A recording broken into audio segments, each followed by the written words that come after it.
Assalamualaikum warahmatullahi wabarakatuh. Sahabatku generasi Z yang dirahmati Allah.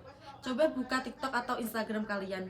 Dalam hitungan detik, kalian bisa melihat konten ustadz berceramah, lalu bergulir ke video pendeta, lalu ke perayaan Nyepi, lalu ke vlog teman yang merayakan Imlek.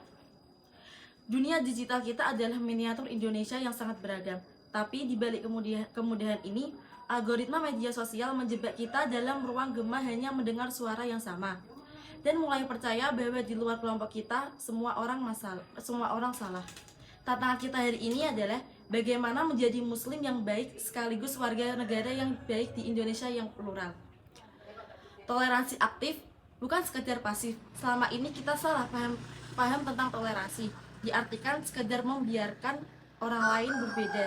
Itu toleransi pasif yang tidak cukup.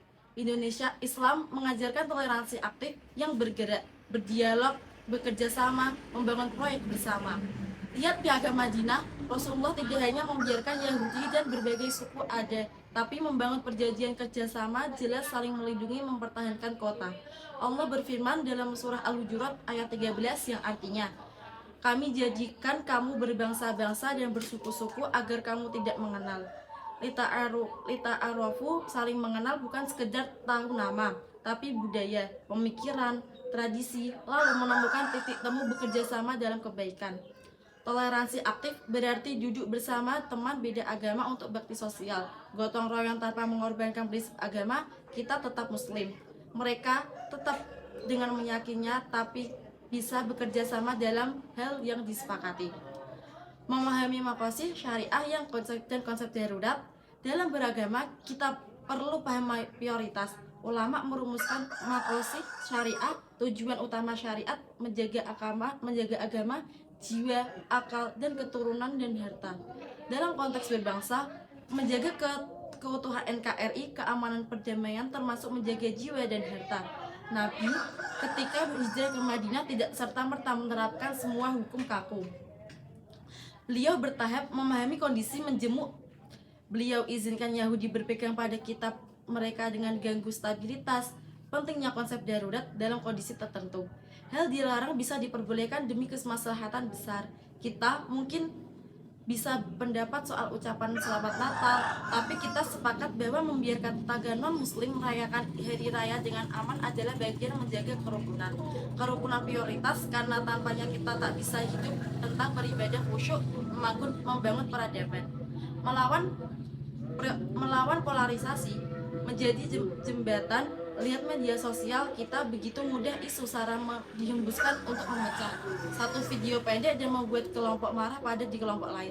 Disinilah Gen Z punya peran strategis, bisa memilih jadi bagian masalah atau solusi, dan kita bisa jadi jembatan.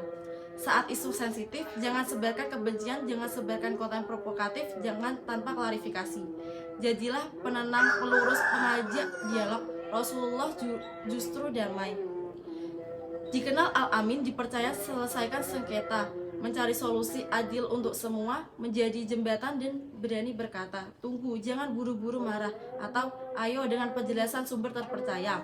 Atau yang sulit, mengakui bahwa saudara berbeda pendapat mungkin punya niat baik. Allah berfirman dalam surah Al-Maidah ayat 8 yang artinya, janganlah kebencianmu terhadap suatu kaum mendorongmu berlaku tidak adil.